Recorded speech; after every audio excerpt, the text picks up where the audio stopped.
This Soonerscoop.com video is streaming in crystal clear 4K resolution on YouTube thanks to Enjoy Vision in Oklahoma City. From the big plays to life's everyday moments, see it all in sharp focus with LASIK at Enjoy Vision. Enjoy Vision. This is where Soonerscoop LASIK. Hello and welcome back. Eddie Radosevich, George Stoia here from the Soonerscoop.com studios. June 3rd. Happy birthday, Ed Radosevich. Big day in the Radosevich household. A dark day, though, as the softball team last night. Oh, I was like, where are you going the with championship run comes to an end. What a game. What a comeback, though. Abigail Dayton. What a moment. That was a moment. Yeah. That was a sports moment, no doubt about it, even though you lose the game in the bottom of the 7th. We will welcome in Josh McCuistion, who has been up in Oklahoma making the rounds on the spring tour.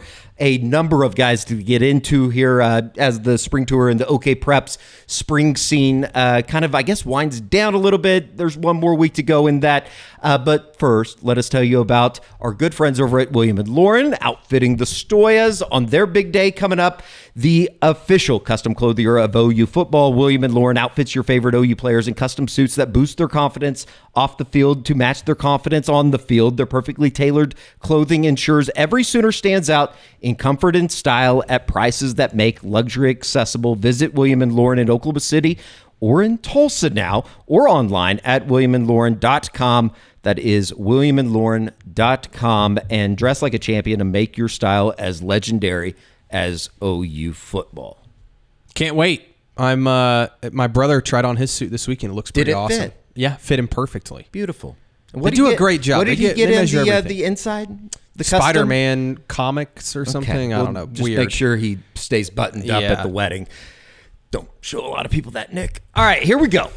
Josh McCuistion joining us on the heels of you're putting in the frequent flyer miles here, I think, over the next couple of weeks. The back and forth with the OU camp. We had the recap on Sunday evening for everything from day 1, day 2 coming up on Thursday in Norman at Brent Venables football camp. But Josh, this is kind of a wrap up of everything that you saw a week ago at the end of last week with the spring tour. Yeah, and such a small group of Booker T, Jenks, Union, Choctaw, just a bunch of teams that continually compete for the state title. So it was a good, strong end of the week. We'll start in Tulsa, as you said, at Booker T. Washington, 2027 defensive tackle Joseph Graves, a name that burst onto the scene about a year ago at this time when he came down and visited and camped with Oklahoma and Brent Venables and Todd Bates. But you went up and you went by a Booker T practice last week, and boy, the video that you sent back, Joseph Graves looks like he's going to be a problem in the next couple years for offensive linemen in the state of Oklahoma.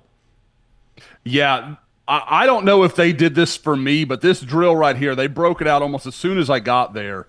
And Joseph, I mean, and sure, you expect a guy like him with his offer list to dominate in this way. But then they did this thing where it was basically him just trying to get to the guy in the black shirt behind him, the coach there.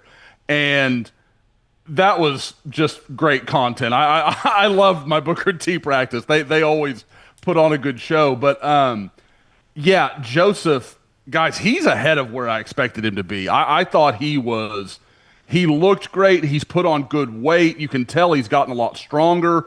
You see him right here working on doubles. I think that was probably about the third time I'd seen him go through that. So he was a guy super active, and I knew I liked him coming out of it. I'm like, oh, he might be a top 5 guy in that 2027 class that we just keep talking about. Josh, just real quick, it seems like he's grown maybe a foot since we saw him last summer. He looks you're not wrong, Eddie, because I want to say I had to have his on-3 height and weight updated, and that's something we can only do when we see him in person or have some sort of official measurement. And I think when I entered him into the database, which was probably 18 months ago, he was like 6'1", 240, something along those lines. I'd guess he's 6'2", 285 now. And you can see it on the tape. Very explosive, lots of twitch. He is. I struggle to kind of think of the guy he really reminds me of. But all I know is this is a high level P4 guy. Josh, in terms of his recruitment to Oklahoma, I'm guessing being a local kid, being from a good program like Booker T, this is a guy that's a priority, kind of almost like Taj Overton in the 26 class. Yeah, I think that is definitely something, because, guys, we keep talking about it. Like, if Oklahoma's going to get recruiting back to where they want it to be after, 25 and 26 look like, not quite up to the snuff of the first 3 classes that Brent Venables signed, if they're going to get it back on track, they really need to hit in state, and this is one of the guys they've got to really make a focus of. And I think they're in pretty good shape there. Just talking to Joseph a little bit, I think he's very interested. He's looking forward to that point in time when the coaches can directly contact him and those windows start to open up. So I think Oklahoma is in good shape there, but he's not a guy like a few I look at in the state where you're like, okay, it'll be a pretty big upset if that guy doesn't end up at Oklahoma. There's going to be work to be done. Is there a world where we live where Joseph Graves goes out and put on a really good junior season? Could he get into that national rank of upper echelon defensive tackles in the 2027 class? I think he can. Now, I mean, he's never going to be, like I said, he's probably 6'2". He's never going to be like the 6'4", like the guy that's going to, walk off the bus at the Under Armour game and just blow you away. But every time you watch him, all he does is just beat people. And the thing I like about Joseph is so many guys, they can beat you. Like Grayson Halton's going to beat you with agility. He's going to beat you with quickness. A guy like Dominic Williams, he's going to overpower you. Joseph's got a little bit of both. Like, he can mix it up. Like, I could see him at this point in his career, he could grow in to like that, that one tech type of defensive tackle, or he could still be a 3-tech type of guy. Like, he has enough athleticism that I think that's in the realm of possibility as well. So again, I like him. I like his versatility. And again, I think he's the kind of guy that, with what we've seen Oklahoma do along the defensive line and how much they've changed that room and Brent Venables and Todd Bates' time in Norman and Miguel Chavis, to give credit to everybody, I think this is the kind of guy you've got to go get. You've got to make sure he is a priority. He's in state, and he knows, we got to keep you here. We're going to be moving up and down the turnpike, so bear with us. Let's go over to Choctaw 2027 tight end Titus Hawk, a two-sport star for the Yellow Jackets, a big-time baseball player. His dad, Shane, the head coach at Choctaw. Titus Hawk, though, you also caught up with him. You can see all the interviews that Josh did with all of the OK Preps prospects on the Soonerscoop.com editorial page, but continued positive momentum for Joe John Finley, both 2026, obviously, and 2027 with Titus Hawk. Yeah, when I asked him during our interview, just kind of who were some coaches you feel like you've connected with, Joe John Finley was the only coach he could mention by name. Like, he talked about K-State's assistant, Oklahoma State's assistant. Joe John Finley was the only name he said. Now, I'm an OU reporter, so like I get that there's some of that is going to be kind of cooked into that answer, but at the same time, I think it's a positive sign, for Oklahoma's chances. I think we all know they're fighting an uphill battle here. This is going to be, it'll be interesting to see if, a kid that grew up with two parents that are Oklahoma State alumni, like, is that something Oklahoma can overcome? I don't know, but what I saw, and we can talk a little bit about this, I definitely think he is a guy you want to make that effort for. He was very impressive. Josh, he's listed at 6'7", 210. Is he really that tall, 6'7"? If he's not, he's just a hair under. Like, he is a very big guy. Yeah. Now 210 maybe doing a little bit of work, but it's hard to know when you're that tall. Like, you can look like you're 185 and you're like, it's just because he's so spread out. It's an interesting deal with him. But he'd put on, I would say, 15 pounds since I'd seen him last spring. So I definitely think there's positive movement. He's putting mass on his frame. And the thing that I should note, he has a younger brother that I believe is going to be a freshman this year at Choctaw, who I got a picture of them together. He's probably already 6'5". Wow. So, like, there's going to be another Hawk just coming right along to be a problem for everybody in 6A2 in Oklahoma. Also seems like might just maybe have a tough decision to make. I mean, obviously, baseball in the family. His dad played at Oklahoma State. It certainly sounds like, and just kind of reading the tea leaves from high school baseball in the state, he's one of the better players in the 2027 class as well. Yeah, and he talked a little bit about that, Eddie. It just kind of, it's going to be a two-headed decision for him. This isn't something where baseball is going to lead or football is going to lead. He's going to try to do a little bit of everything, kind of like we saw, last year with Jonah Williams making the decision for Texas. So I think this is going to be a deal where for Oklahoma, Skip Johnson's going to be involved. At Oklahoma State, obviously the holidays. You've got all the connections that are going to have to work, and it's not going to be just Brent Venables or just Mike Gundy or whatever the case may be. So he's clearly very serious about baseball because this is a kid that won't be doing any camps this summer. Like, he's going to be doing baseball all summer. He's very serious about it. And like you said, Eddie, I don't know enough to talk about it, but everybody that does know sure talks about him like he's pretty good. You can go into Twitter and see him hit a couple baseballs from this spring, and as you can imagine, they fly far. Let's go over to Norman North High School. We'll start with 2026 offensive tackle Daniel McMorris. We've talked about him before here on the recruiting report. He committed to Minnesota on Saturday, but just in terms of Daniel McMorris, the prospect, as well as where things are with his recruitment with the commitment to Minnesota this past weekend. Yeah, Daniel, when I was talking to him kind of during a break during the Santa Fe team camp, he said, yeah, I'm going up to Minnesota, really excited about the trip. You could tell he was kind of juiced about it. And it's going to be interesting. Like, I won't say that we've had the conversation of what does Minnesota mean or what. We haven't really spoken since his commitment.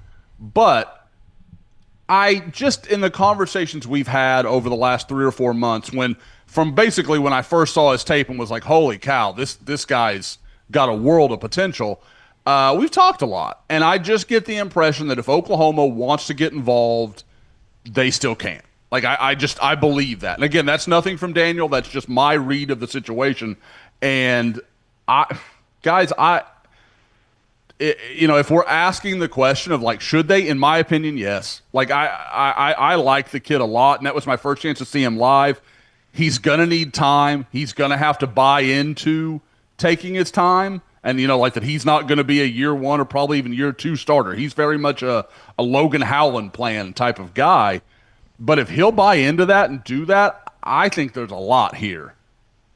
Josh, is it for Oklahoma, from their perspective, just kind of waiting and seeing how other recruitments play out, or why do you think there is some hesitancy?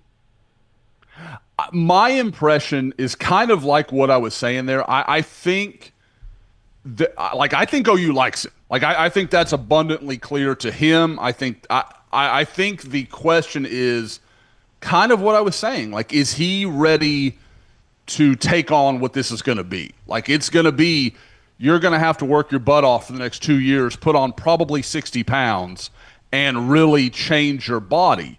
And if he can do that and OU believes in it, they're going to offer him. That's just my opinion on what will play out. But if they don't, then he's going to end up somewhere else. Like, I think that's ultimately the question Oklahoma is trying to deal with, because, guys, like we've talked about for a while now, there's several interior offensive linemen that I think they're in good shape with. We've talked about Noah Best, Drew Evers they're still in play with, Will Conroy they obviously have committed, but they really only have Deacon Schmidt that you look at as like an offensive tackle that fits. So to me, you need another one, and I like, after landing a class like Fasusi last year, take a guy that is highly developmental. You're going to need time with, but he's also not going to break your bank in NIL. Like, there's a lot that makes sense there from beyond just talent and evaluation and those kind of things. Also, how does he fit into how you've kind of structured this room at this point? He certainly, Josh, just watching his tape there, he's got a great frame and he seems to move extremely well. I know he's a little lighter, but it seems like he's a project worth taking on. Yeah, because, George, just like we were talking about, like with Titus, I think he's listed at 6'6". If he's not that, Daniel McMorris, that is, he is right there. This is a large human being, super long arms. Like, I want to say, his wingspan's like 6'8", 6'9", like tremendous, like, all the measurables that you talk about with offensive line, huge hands, all the stuff. He checks those boxes. And with what we know of what OU is focusing on and how they're trying to become a very traits-driven program, and again, not that that's all there is, but that is an important piece of it, I think that is something that I just think that wins out. Like, it wouldn't shock me at all now that he's committed. I think it kind of puts OU under the gun a little bit. Like, okay, like almost like a calling your bluff. Like, now it's time. You're going to have to figure out, do you want to do this? Do you not want to do this? Because if he stays committed to Minnesota until September, October, that gives Minnesota a lot of time to kind of consolidate that lead and really be like, hey, we wanted you all along. You were our guy, et cetera, as to where if Oklahoma immediately pivots, it's like, okay, we waited. Now we're ready. We want you to come in for an official. We're ready to make a push. You might have seen him lined up next to Daniel McMorris there, but the Kohlers, they have another kid, Ben Kohler, the brother of Charlie and John Kohler that started college and now in the NFL. Super impressive. I remember seeing him a year ago watching, I believe it was Norman North Owasso playing the state playoffs, but or it might have been I think it was at the very end of the regular season, but nonetheless, Ben Kohler, 6'3", 220, 227, or 2027, tight end, and certainly somebody that will be on Joe John Finley's radar here over the next couple years. Absolutely. I mean, this is a guy where you talk about Titus right now is a receiver, basically, and he'll block. I'm not saying he won't, but like with his body type, there's some limitations to what you want to do with him at times. Ben Kohler is he's Charlie Kohler's little brother. Like, he understands blocking. He knows what he should do. He's very skilled as a receiver. Really, my only question with Ben is going to be size. Like, I just wonder if he's not quite as long as some of these other guys. Now, you don't have to be Titus Hawk and be 6'6" or 6'7", but he's probably a little south of 6'4", and some schools are going to knock him for that. Like, some schools are going to say, we like a little bit bigger guy. That's going to come into question, and it's going to vary from staff to staff. But I think, to me, that's the one thing I have, because I love him on tape. I watched him at camp. He can move his feet. He's willing to be physical. He checks a lot of boxes. I just know, kind of like what we were just talking about with Daniel McMorris, his teammate, this is a deal where he's not everybody is going to see him with the size and the size traits that they're looking for. Josh, with two tight ends in the 27 class, just right down the road from Oklahoma, I mean, how pivotal is it for Joe John Finley to? I mean, we have to see how these guys, play out. Maybe they have somebody else in mind, but you'd have to think that landing at least one of those two guys should be a priority for Joe John. You would think, and again, with Ben Kohler, it would be an interesting deal where. Does Oklahoma see him as a guy who could be your lone tight end in the class? Like, is that the only guy? Because to me, I think he would be a great, kind of like and I don't want to say like a number two, but like a great second tight end in your class, just because he can, I think he'll be a little more field ready than a lot of guys. But at the same time, I don't know if he's going to be the guy that 3 years down the road is going to be your game changer at tight end like that. So I think that's a little bit of a give and take that would have to be a conversation. But yeah, you don't always have guys like this. And again, in 2027, the more guys you're getting in state that are going to come down to campus and be around that can help recruit that, all these other guys, that's obviously just a huge advantage for Oklahoma. So they've got to try to find a way, kind of like we've been talking about for months with 2026, somewhere to get a little momentum. Like, to me, it's almost worth pursuing Ben Kohler and going really hard if you felt like you could close him down and get him early on, just to get the ball kind of rolling, and all these 2027 guys start thinking, oh, well, I could do that if I wanted to. Doesn't mean it's going to happen, but it's something to kind of put in the back of their mind. Go up just up the road from Norman to Moore High School. Somebody that you had talked about last week on the Recruiting Reporter. It might have been 2 weeks ago, in terms of somebody that you wanted to get out and see, that you saw on tape that you really liked. Osas Adams out of Moore High School, 2027 running back, 5'9", 170, but certainly can move. Yeah, and really, you hear 5'9", 170, you kind of think, oh, he's a little, and he isn't very tall. But he is well put together. Like, he is a physically impressive guy. And I thought on the day, the day I was out there, now our guy Andrew West went out, I think 2 days later, and went and saw him a little bit as well. And I thought they clearly they know what they have in Osas Adams. So you can see it here. I mean, they're throwing to him a lot. They weren't trying to run him between the tackles and make it too physical. They're not trying to get him hurt in the preseason. So what I think is interesting though is, again, like I said, really well put together. And when I talked to the new staff, more had a change in the off season, and they just love the kid. Been around him for a couple months, but you can tell they are fully bought into what he is and what he's about.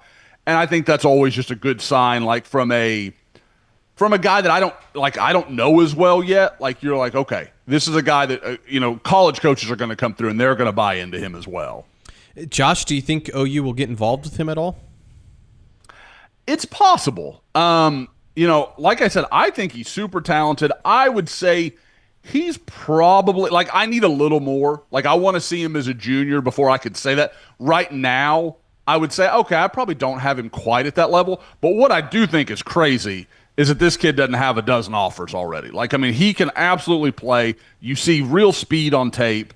You watch him here. He's a skilled receiver. He can do all the stuff that you want from the modern back. He's kind of an all-purpose guy because he's smaller. He's probably not going to be a 25 carry a game guy, but how many of those guys exist anymore anyway? Colleges don't play it like that. So I think he's a P4 guy all day. I wonder a little bit if he's in that, that kind of elite Oklahoma kind of level. And he may be. I just want to see a little more. Headed back up the Turner Turnpike to Tulsa because I don't think that we've ever done a spring tour without stopping by Jenks and Tulsa Union. We'll start over at Jenks, and Lord help me if I mispronounce this. I thought I had it the first time when we were practicing earlier, but Udafi Ouru, this guy's a monster. He is so much bigger than I had in my head. I knew he was a big guy, and I know our guy Kohler, who we give Kohler a lot of love. He almost had me miss Jenks this week. I had to work it in a little bit to even get over to Jenks because he's changing schedules on me. But I digress. Ouru is a guy that I legitimately 6'6" and probably 310 pounds. But you can see it. He can move around a little bit. I do want to say people might watch this tape and be like, he looks a little kind of heavy-footed. I think he was fighting something. I saw him a couple times kind of looking at his foot or his ankle or something, and he just didn't look like he felt quite right. And I've seen him on tape, and he can move a little bit. So I don't want people to take this at complete face value, what they're seeing here, but this is a really talented guy, absolutely going to be another one of these guys. The top 10 in 2027 is going to be impossible to put together. I don't have a clue how I'm really even going to do it. Payments, bribes. All accepted. We can put that together. I can get my PayPal out there. Josh, he doesn't have an Oklahoma offer yet, right? Just 2 offers currently, Correct. Texas Tech and Iowa State. You have to think, though, just looking at the tape that you got and the limited, just the one practice that we saw, this guy's a 15-20 type of offer list by the end of his junior season, right? This is a guy that shows up and just walks into a building, and there's multiple P4 schools that are just going to be offer. We'll offer you now. They don't want to see anything. They don't care because guys with that body type are just hard to find. And even if I say, you take this at face value, you look at his tape here and say, okay, I don't know if he's a left tackle. Okay, slide him in at guard. He's 300 pounds. Yeah. It's not like he can't carry the weight. Whatever you want to do, fine. I don't really have a problem with it. But again, I would expect he is going to probably during his junior year, because again, I know this is a guy that Jenks staff likes a lot. They think he's a really good player. I think he is going to absolutely see his stock probably climb through the summer. He is actually a guy that I'm expected to see at Oklahoma's camp, so we'll get a chance to watch him a little bit more, hopefully. Kewan Jones' son, Caden Jones, obviously at Jenks High School, just committed to Oklahoma State about a month ago. Riley Kester committed to Tulsa. So there's offensive line-wise, I think Caden Jones is going to be fine for his senior season. But let's talk about the two brothers, Malachi and Caleb. I always forget their name. Dillard. I don't know why I always forget that. I try to put Williams in there for some reason, but let's start with Caleb Dillard, one of the more impressive safeties in the 2027 class. Yeah, this was, before the transfer of Samaj Stanford, this was one of the best safety pairings I can remember seeing in the state of Oklahoma, with Samaj and Caleb Dillard as Jenks' two deep men. Caleb is a guy that I frankly am surprised is not getting more attention than he is. Big, long guy, probably 6'1", somewhere between 6'1" and 6'2", probably 185 pounds, moves really well, is really smart, very instinctive. Another one of these guys that, when you talk to the Jenks staff, like, he's just smart. He just gets it. And I was, again, impressed with him. I love his demeanor. He's just kind of he just does his work. Like, he's very consistent in what you see him do for the Trojans. But, yeah, another guy, like, I don't know what it is. Like, Jenks is usually the school where I'm like, okay, maybe we're a little ahead of ourselves on a couple of these offers. It's not that way right now. Like, Jenks, people are sleeping on Jenks. I don't think I've ever said that sentence before.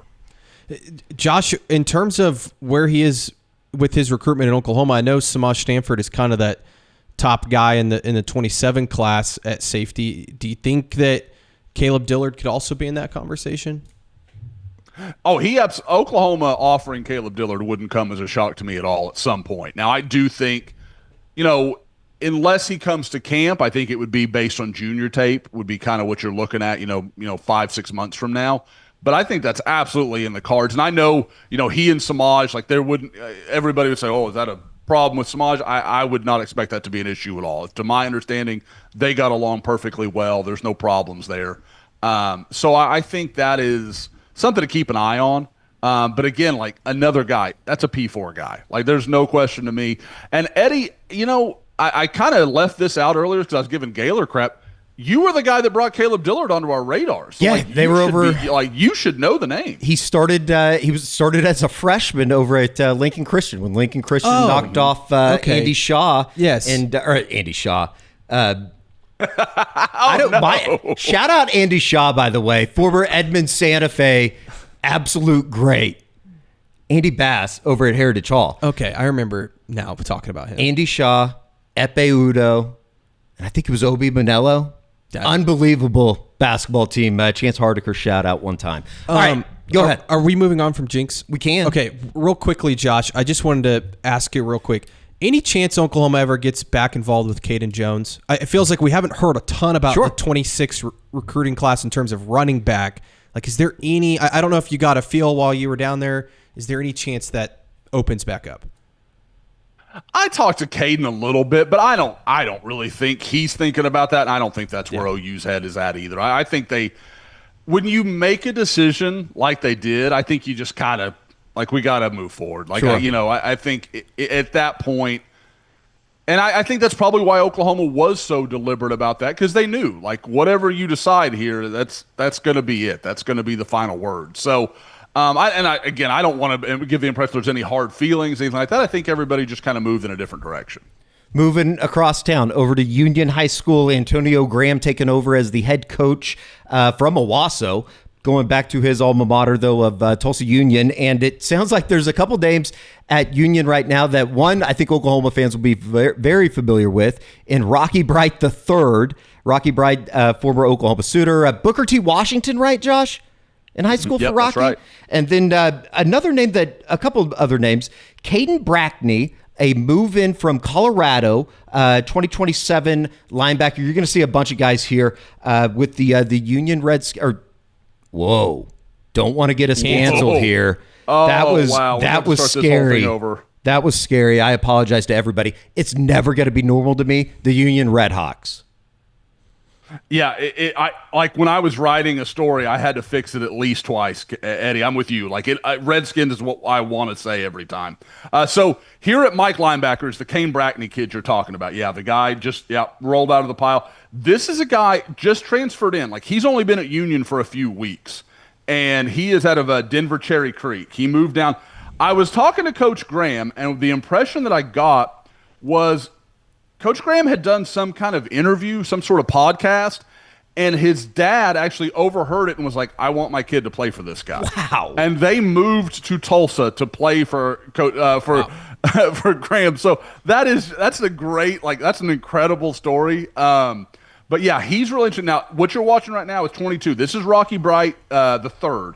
He is a outside linebacker edge guy. He's probably about 6'2", 205, 210 now. Now, if you remember his dad, though, he wrapped up at OU at like 6'4", 271 defensive end. So in the late 90s.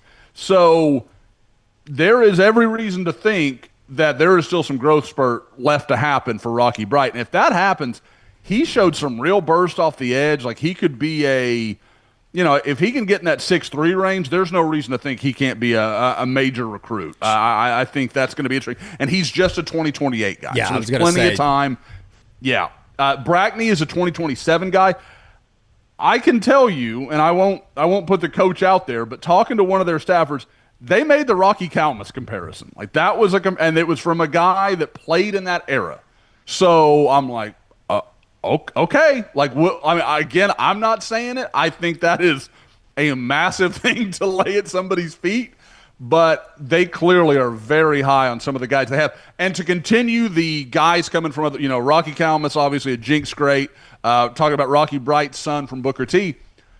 There are 2 Tony Gillespie sons on another Jenks great at Union. And I was talking to Graham about that, and I'm like, this feels wrong. Like, Jenks guys at Union, I don't know how to deal with this. I was just going to say, interesting note, Kane Brackney, coming from Cherry Creek High School. I don't know if you guys know anything about Cherry Creek High School. They are a dominant program in Denver. Their head coach is the play-by-play voice for the Denver Broncos. Really? Dave Logan. And, he's like a legend. I think they've won like 3 or 4 of the last 5 state championships or something. So he comes from a really good program. It's Cherry Creek and then the Valor Christian. Valor Christian, where Valor Christian, Sawchuk's yeah. Those win are the two and that- Mikhailu and Those are the 2 big programs in Denver, yeah. crazy. Yeah. Thank you for your knowledge on Denver high school sports. Who do you have winning the women's soccer this year? I have no idea. Oh. Are they in the... I don't know. I thought you might just I'll lay all the knowledge out there. I just know that Cherry Creek High School is like a really, really good program. So it's interesting. Really that he good would area, isn't transfer it? all the way to Tulsa Union. It's crazy. So And they've been good for a long time. Because Yeah. I can remember before Valor was great, it was them and Denver Mullen was kind of the big time program. But now it's Cherry Creek and Valor. I want to say like multiple years in a row they played for state title. yeah, and Mullen, Dave Logan, the same guy, coached at Mullen and won state championships. And So then he's went to just a Cherry legend. Creek. Yeah, so he's Look a at legend. George Stoia. Yeah. Well, I just know because he was the play-by-play guy for the Broncos, so he would coach on Friday nights, That's then travel crazy. on Saturday. What would they do for away games? You would travel on He would- Saturday? yeah, and a lot of times they'd fly him private out to call the games Damn. for the Broncos games. So, All right. Hashtag That's CO crazy. Preps and George Yeah. Stoia. Yeah, but we don't just cover OK Preps. Next week we'll look at Minnesota hockey. All right, no, it was a good spring tour, Josh. Obviously, there's going to be continued coverage coming out of that. I know Andrew West was out up in Bixby today, checking in on the Spartans and a number of other programs as we roll into Thursday. Do you have a short list of guys that you're excited about to see on Thursday when you get back up here for Brent Venables' camp? Yes, I do actually. One of the really interesting ones, and maybe we'll get him for the mentions. The Jackson Fields kid from Louisiana that had the big highlight reel that everybody was like, this guy should have a bunch of offers. And I think it got like 2,000 retweets or something. It's some throw he made in a spring game. He's going to be there. He's expected to be there. He's a 2026 quarterback. I don't know what that means, but it's going to be interesting just to kind of watch him. But as far as guys that are maybe a little more, kind of directly on Oklahoma's radar, first of all, Rocky Bright will be there. So we'll see him that day. But Ryder Waddell, the big linebacker from Poto that's like 6'4", 210, really like him on tape. Kind of interested to see what he'll look like in a camp setting because I think he's more of a downhill guy. So it'll be kind of interesting to see what that looks like. But the guy, if you were going to say like a guy that I've seen that I wouldn't be at all surprised if he picks up an offer, is the Camion Compton Nero kid from Rejoice Christian that I saw last week. Guys, I don't know if everybody gets how talented this kid is. I'm really excited to see him and kind of see what Jay Valai and the whole staff thinks of him. Because again, I just think he is ultra talented. He's got a great frame. He really checks so many of OU's boxes. He was the guy that we talked about on the last recruiting report, recapping your first couple days in Oklahoma. And you can see that here on the Soonerscoop.com YouTube channel. All right, that's going to do it. We'll do the unofficial 40. We'll talk a little Thunder there, getting into the NBA Finals coming up on Thursday. For Josh and George, I'm Eddie. We'll see you back here on the Soonerscoop.com YouTube channel.